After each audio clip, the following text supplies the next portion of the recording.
Problems. There are many problems in the world today.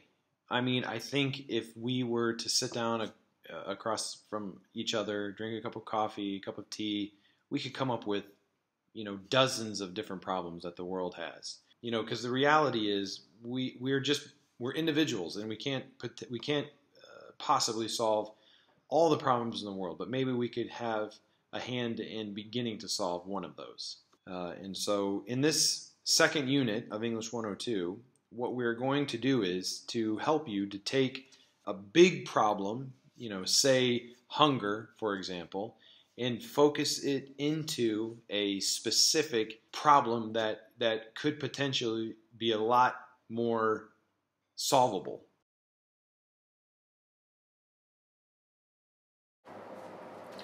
I'm not going to finish that, I don't think. What's wrong with it? You're not going to eat that? I'm just not hungry. Do you know what I hate? I hate that there are some children who are starving in this world and other people who waste food. Yeah, you're right.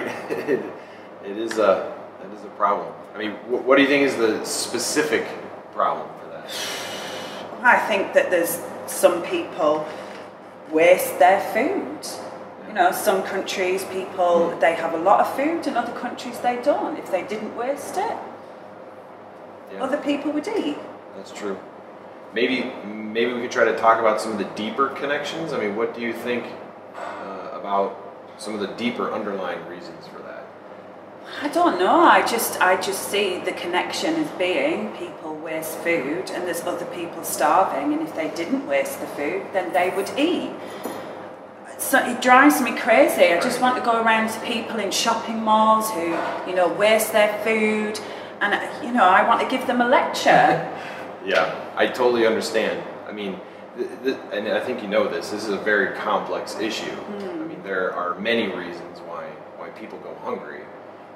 It could be anything from poor agricultural techniques to the food that's wasted at the time of production. To corrupt governments. I mean, it's a complex issue, but I definitely think that it's worth looking into. I think it's a problem. Yeah. Again, take hunger for an example. I mean, this is a massive problem. Over 1 billion people in the world go to bed hungry every day. And there are many contributing factors to this. There's a lack of technology. There are government issues, corruption. There could just be the problem of, at production, a lot of the food is lost. And so if we're going to solve this hunger problem, we need to look at one of those particular areas and even narrow that down in order to come up with a good solution, a reasonable solution.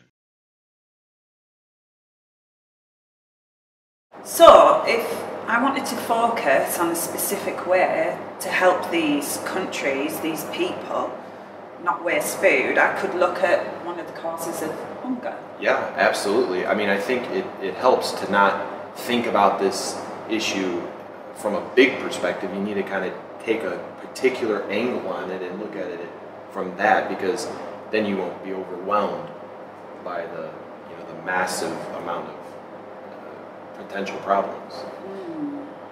In this second unit of English 102, what we are going to do to help you to come up with a focused problem and a focused solution is to use two acronyms. One is PAR, P-A-R, and the second one is PASS, P-A-S-S. What you will do is initially work on a problem individually.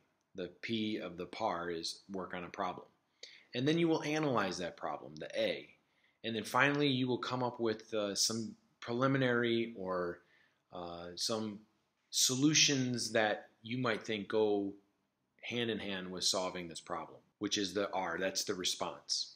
So PAR is the individual part of this unit. And then after that, you will go with other people. You will choose one of your particular problems, and then you will come up with an audience. So you have another P for problem, and then you have the A for audience. You will think about who you're speaking to, who would be interested in listening to this information. And then you will look at sources to find out what other people have said about solving this problem. And then finally, you will come up with a solution, which takes some information from your sources, but which also contributes your own information. And then you will write a report at the conclusion of that. We think that you will be able to give us some very good and solid solutions to some of these problems that we see around us. Good luck. I think I'm going to look at hunger from the perspective of agricultural techniques. How can agricultural techniques reduce hunger? That's a great idea. And I think that would probably help a lot more than going around to, people eating at malls and telling them that they're wasting food. Yeah.